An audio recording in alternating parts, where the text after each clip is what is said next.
Welcome to the Room of Lives. I'm your host, Neil. Today's guest is Albert Hoba. He's a retired special agent, tactical operator, former EMT paramedic, and special operations combative instructor. He served as a U.S. Army Ranger and later as a federal investigator and undercover agent, specializing in gang enforcement and major criminal investigations across the country. After sustaining multiple concussions and a traumatic brain injury in the line of duty, he was medically retired. He is the author of Black Sheep Ghost: The Early Years, The Life and Making of a Special Agent. Albert's journey through PTSD and neurological trauma led him to seek alternative treatments, including an ibogaine treatment study being conducted at our psychedelic research center.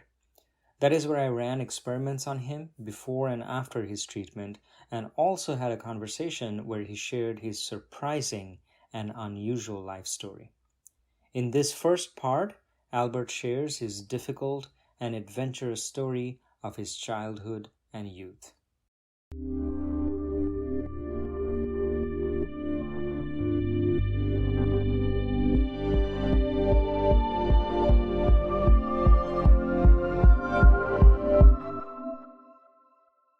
So let's start with, the thing that I mentioned, which is a sort of basically like a life story. Yeah. About your childhood, upbringing, whichever parts of those you feel like sharing and they feel like kind of relevant. And then your career in the military, keeping some of the focus on your mental health journey, like where you started, what your starting point was, and how it evolved to reaching the point of where you are today, including your traumatic brain injuries and, what is the kind of headspace that you're in today and how it connects to your sort of like life history, which seems very interesting. Yeah. And then we can go from there afterwards. Yeah. It all kind of flows. So I was born in Bakersfield, California. Where I was born, it was my father and my mother. They were married. My dad was in the Army. My father was, at that time, he was a recruiter in the Army. He had started out in 1958 as a Marine, went to Beirut, fought as a Marine in Beirut in 1958. Interesting story, while he's in Fort Bragg, there's a murder that occurs next door. And he witnesses some people associated with it, but CID is going down their own path with it. And there was a movie made of it called, can't remember the name of it. No, I'll get back to that. But it was a special forces doctor named McDonald. He supposedly murdered his wife and kids. But the people that he says came in the house and that he fought with, that stabbed him and gave him a hemopneumothorax, which he was stabbed in the lungs, bleeding out his lungs with blood in there. He described them. And that night, my father was studying, and it was late at night, and a lady that was part of the group that he described looked in the window, and she was wearing the same fluffy hat and everything that he described. So we believe that he did not tell him that actually the hippies that went in there, and we believe that they killed the family. But I don't know if he's still alive or not. He's in federal penitentiary still. Murdered.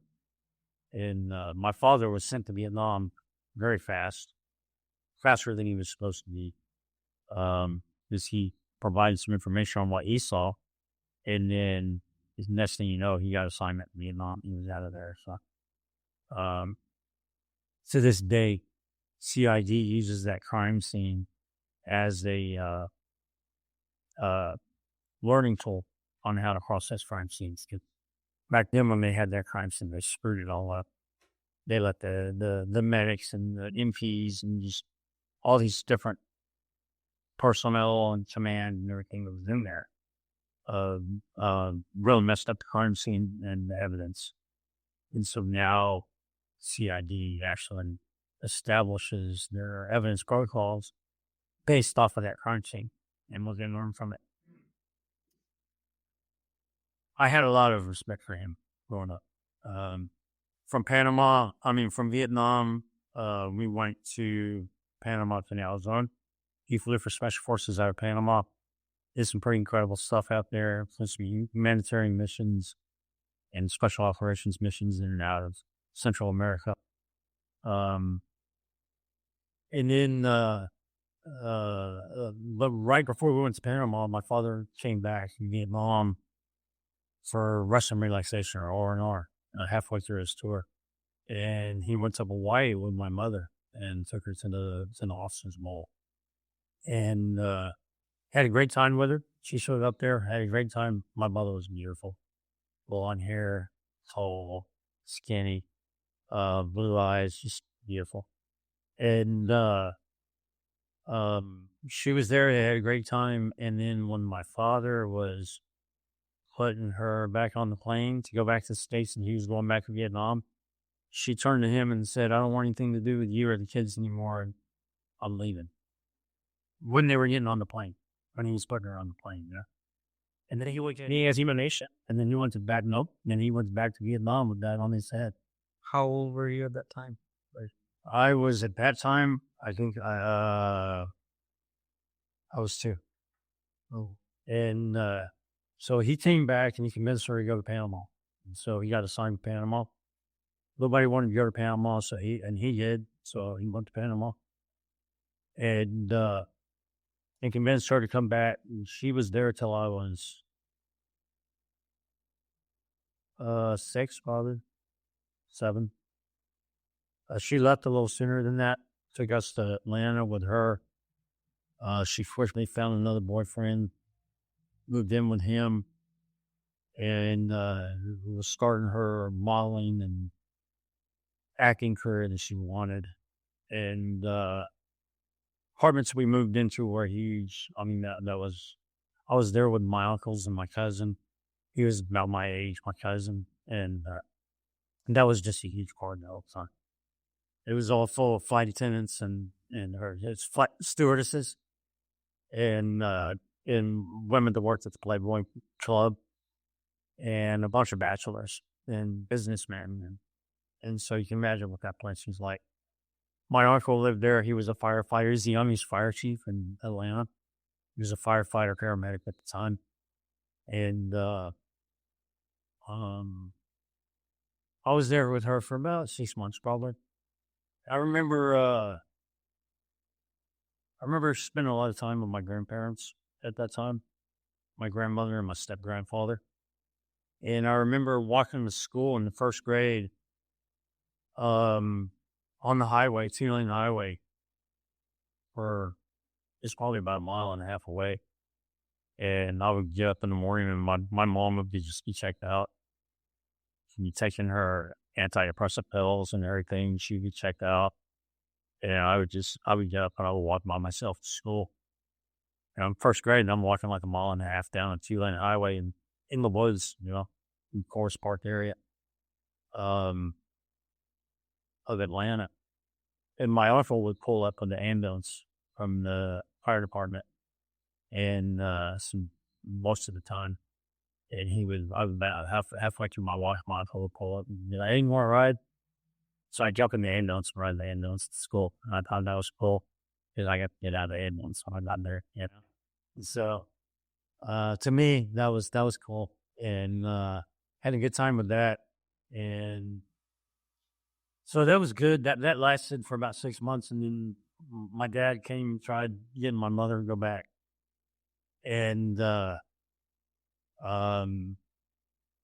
my mom didn't want to go back. My dad was to give up on her, but then he decided he's going to try it in order to keep happy and with a family, keep us with 2 parents. But he showed up and there was another man's robe. I remember this, another man's robe on the stairwell, and there was no food in the fridge, just my uncle's wine and beer. And he got pissed and he told my mom he was taking kids. And he had already convinced the judge to give him full custody of the kids if he wanted it. So he told her he was taking them. She said, "Give me $1,000, get him out of my life."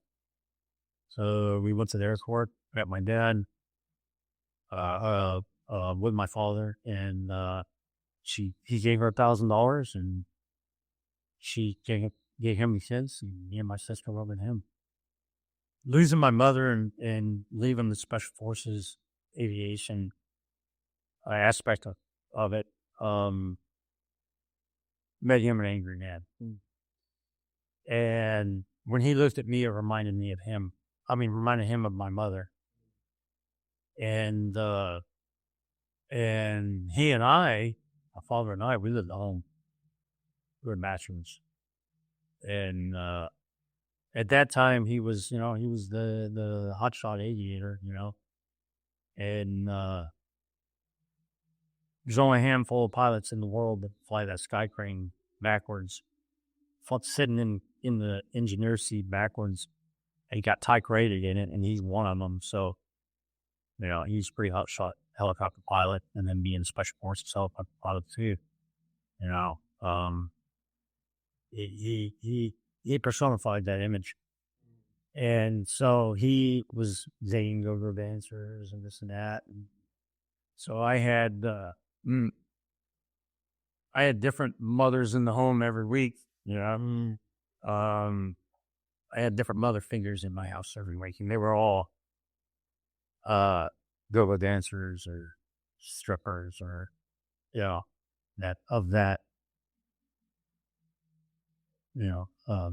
some of that cloth, cut from that cloth. But he would bring these women home, and I would fall in love with them. And I thought I was a pretty savvy third or fourth grader at the time, That lasted for about 3 years, and then my father retired from the military, and he moved to Lake Eufaula, Oklahoma, a little town called Longtown. So I had an uncle that lived there, and that's one of the reasons we moved in that area.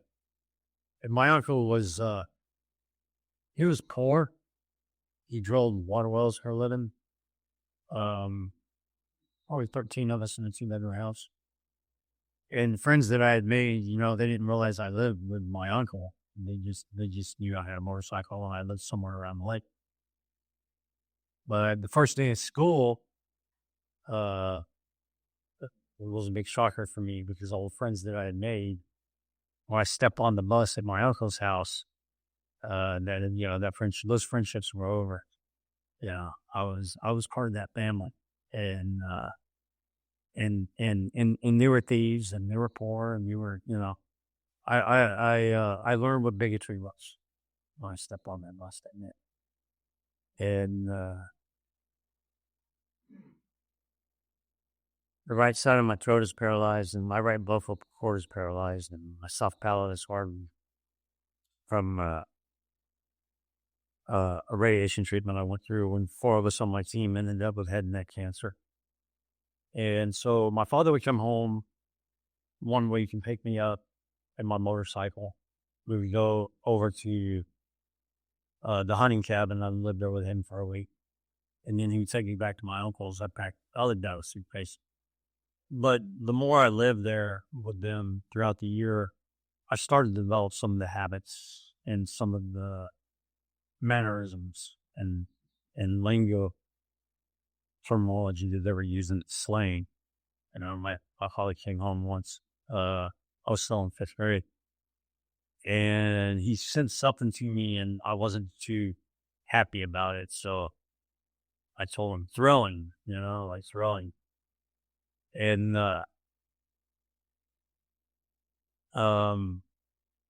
he punched me in the face. I was 5th grade. And I believe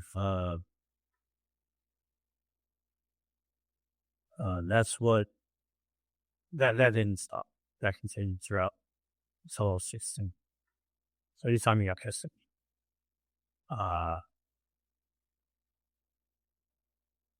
I have been repeatedly punched in the head by him at least 8 times on top of me, like knocked me down and punched me in the head. And, but he was angry. From my mom, he was angry. I think he was angry about the way his career went towards the end. And my father, I wrote a chapter about him in my book also, because I can't really blame him because he was kicked out of the house when he was 10 years old. Stole a leather jacket to stay warm, ended up in a boys' home, which was like an orphanage, boys' home, juvenile center. Went to school, but you got in trouble. You got the razor strap, and you went into the hole. And he could spend 2 weeks at a time in the hole, like a prison hole. And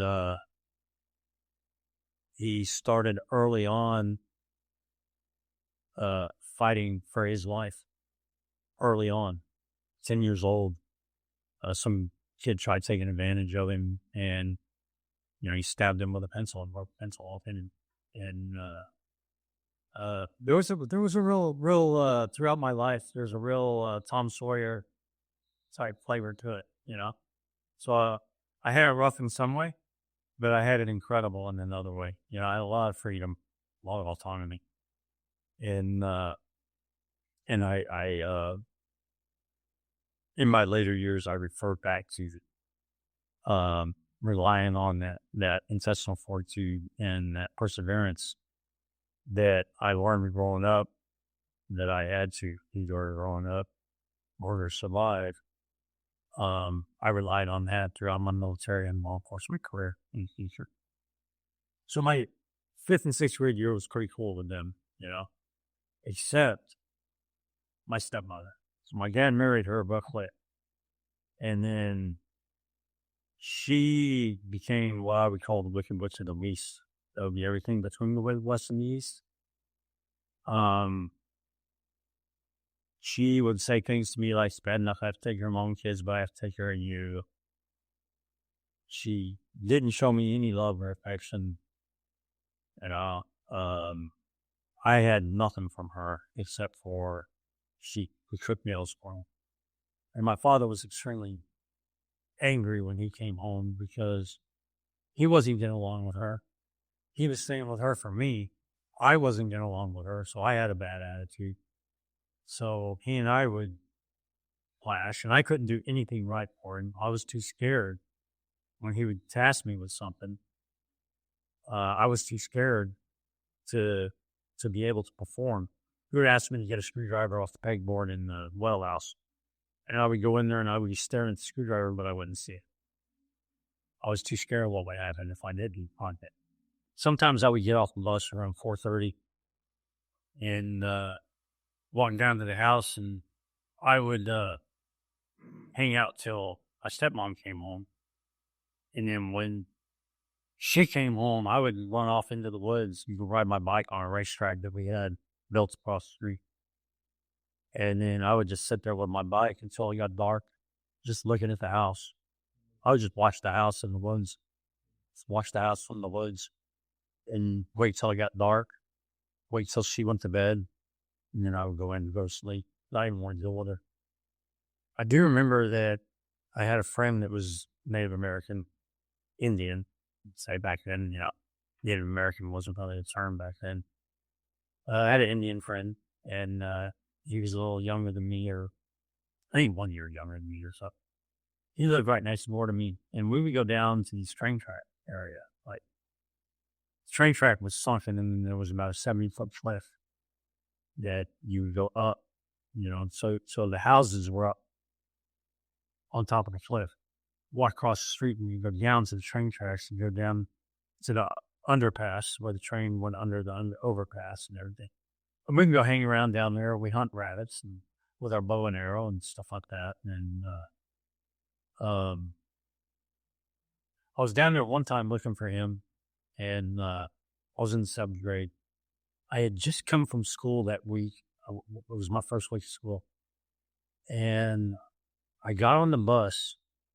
My first day of school, I got on the bus, but I got on the wrong bus because we had segregated buses back then. And the first bus that would come at 6:30 in the morning was for Indians and blacks.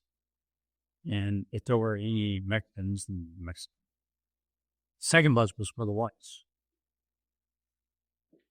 So I got on the second base. Ironically, I'm the war chief of the Western Cherokee Nation. My family actually migrated lived in Western Cherokee prior to the Charlottesville in Missouri and Arkansas. But I didn't know all this history then. My grandmother was not talking about it. She was afraid of it. And she would badmouth. She would run her mouth about anything to do with Indians, all those half-breeds or this and that. But what I didn't realize was she was Indian herself. She was back when she was growing up. They pushed that all underground because if you could identify yourself as low Dutch European, you didn't have to give up all your money, your land, and everything else after 1838. And so her family grew up. That was a generational thing. And so that's why she wasn't the way she was. She didn't want anybody to know that she had Native American heritage in her. And so the best way she can do that is to reject it. And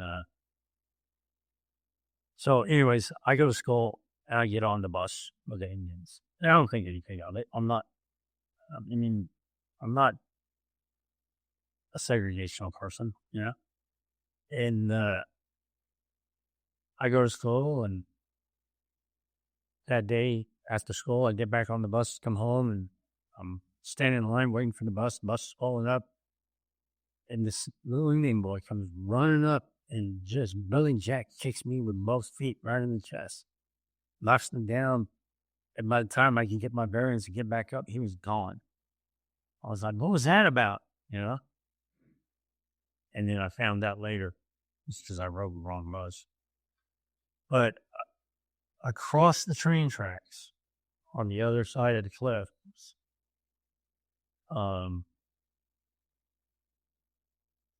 was a house with a dirt yard. Is a Indian house with a dirt yard. And that family were what you would call half-breeds back then. And the full-blood Indians didn't want anything to do with the half-breeds. And the half-breeds didn't get any, the whites didn't want anything to do with the half-breeds. Half-breeds didn't want anything to do with the whites. I think they wanted to be part of the full-blood Indians, but they were rejected. And so the half-breeds were mean, man. And they were mean. And I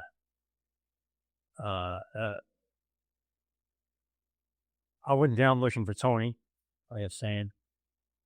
And I was walking on the trail, working my way down cliff to the train tracks. And it was one really cliff. It was a very steep slope. And it was grass and scrub brush and stuff like that. And there was a trail up at the top that you could walk along. And I was working my way down to the tracks because I thought maybe Tony was down underneath the overpass or something, hunting rabbits or hanging out.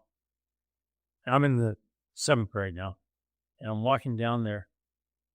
And I hear someone walking up behind me. And I turn around, and it's two of those half-breeds that lived across the street. And I knew who they were because I saw them BMX and around their house all the time. They had a BMX track in the back of their house, and they would ride their BMX bikes there. So when I turned around, they were walking up on me, but one of them, they both had bows and arrows with real razor hunting. Now I can't remember what you call them, but hunting tips. And I just put some on my arrows and bow and arrow the other day, but I can't remember what you call them. But there were the razor blade tips and hunting tips. And I turned around, and the older one, probably a year or two older than me, he was like, "You're a prisoner now," and they literally took me hostage. Like they weren't bullshitting, and they started walking me towards the overpass to go under the overpass where the train was. And in my heart, in my brain, my heart, my spirit, I knew that if I went under that underpass with them, that I would not. There's a possibility I might not come out alive. If I did come out, I was going to get hurt and possibly seriously injured. So I was looking for an avenue of escape. And I'm looking around, and to the right of me, I'm on the trail is almost at the top of the cliff, or the gradual slope, not gradual, but steam slope down to the tracks. And I'm walking, and they're like, just keep walking straight. And they're like right behind me, and both of them had their bows and arrows and got them like pulled back a little bit. And I'm like, I'm not wanting to get shot, but I'm not wanting to go under that bridge either. And as we get closer to the bridge, I'm looking for a way out, and I turn around, and I look at him. I hear them talking, the older brother and the little brother. They both have bows and arrows. And I turn around, before in my eye, I see that the older brother is looking at the little brother, talking to him. So at that time, I plant my foot, I take a step back, and I kick him, side kick him, right in the chest. And when I did that, the arrow, he released the arrow, and it flew right over my head. And then I started running down the steep incline down to the tracks. And I started gaining more speed, and all I was thinking was don't fall. Yeah. And as I was coming towards the where the gravel is on the side of the tracks, there was some big thicket thorn bushes and stuff there. And I just, something in my head told me to dive over the bush, like dive. And I did. And when I did, that arrow from the brother, the second arrow, came flying right over my head and stuck in the ground right in front of me. So now they're out of arrows, right? So, I think they are. Maybe they had more, but I don't know. I didn't see them. Maybe they had a quarter of them. I don't know. I didn't turn around and find out. I just took off. And I ran under the bridge, past the bridge. And I couldn't came up on the other side because my grandmother's house was right there across the street. But I knew that if I came up on the other side, I might run into them again because I would intersect that trail. And I didn't know if they had more arrows. I didn't know if they had a knife. I didn't know. I just wanted to get as far away from it. So I literally ran about a mile and a half around a huge box down by a peanut factory and back up. Made a huge circle back to my grandmother's house before I was safe. And that was kind of hairy, I didn't really think much of it. I didn't tell my grandmother about it because I knew she wouldn't let me go hang out with Tony and them on the train tracks anymore. So I was protecting my my fun there, yeah. But I was in survival mode at that time. I wasn't a big deal. I was in a life-threatening situation, and I found a way out, and on to the next thing. You know what I mean? So, yeah. So from the time, that's the 7th grade, right? And from the time that I was born, I was pretty much in survival mode. I remember when I was 4 years old, my dad yelling at my mom, and me being in my room with my sister and looking up on the wall and seeing a picture of Jesus and just thinking, oh, he'll protect us. He's God's. And, but prior to that, I won't say I started to have problems from concussions or anything then. I probably did. It was unrecognizable at that age, because, people pass things off as ADD or whatever, later on. I was just a kid with a lot of energy that couldn't focus, you know. Went from being a straight A student or AB student in fifth grade to being a D and F student in seventh grade, That whole transition associated with, probably linked to my relationship with my father and my relationship with my mother, which was non-existent at the time. She told me about once a year on my birthday. And then my relationship with my stepmother and my grandmother, you know. There was never a woman in my life up until I married my wife 12 years ago, my third wife. There was never really a woman in my life that I could trust, that I could rely on, and that I ever see true love from. Never.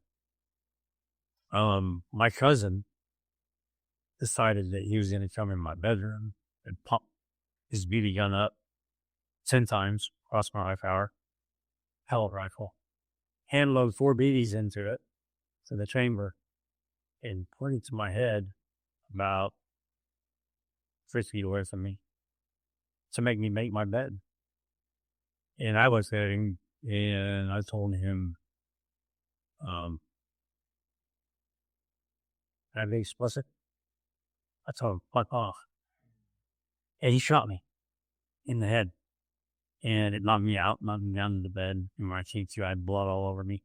I had 4 BBs lodged in the base of my skull. So I ran next door. Luckily, it didn't go in my ear, but it killed me. But it went around, all the BBs went around my ear. And saw the scar here. But I ran next door to,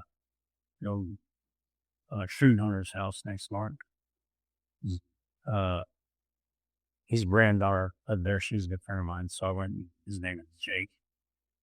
And he had a hole in his neck that he had a little vibrating voice meter that you would put up and speak everything like this,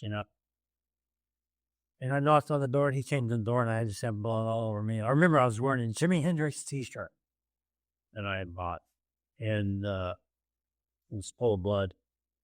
And I told him my cousin had shot me, and so he was like, "I'll take you to the hospital." Yeah. And so he went and got me some paper towel, put on my head, and we got in his truck. He was a coon hunter, and he had this old Ford truck. And we were on the highway driving to the hospital, which is about 8 miles away. And we're on this highway, and we're driving to the hospital, and the truck's going like 45 miles an hour, And I look at him, and I go, "So we go a little fast, and the speed limit's 55. And he looks at me, and he goes, "That's as fast as my truck can go." And so I was like, "Okay, great." So, but he took me to the hospital. And then when I came out of, this was not really surgery, it was minor surgery, and they did right there in the emergency room. But they considered it minor surgery when they removed babies from the base of my skull. And I came out, and there was a police officer there, and I lied to them and told them my cousin accidentally shot me. And then his mom was there, and I lied to her, told her Randy accidentally shot me, my cousin. And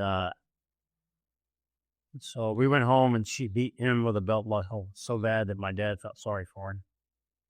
And then it wasn't long after that they left. I always slept in this 357 on my bedstand. And when my dad was gone, it was a Ruger Blackhawk 357. I always slept with that on my bedstand because the train track, there was no fence between me and the train tracks. And there was a lot of bums that rode the train tracks back then. And holos. And they would get off the train. When the train stopped, they'd go up, block up from me, go to the gas station, get a can of soup or something, and go back to the train tracks, or get a Coca-Cola or something, go back to the tracks.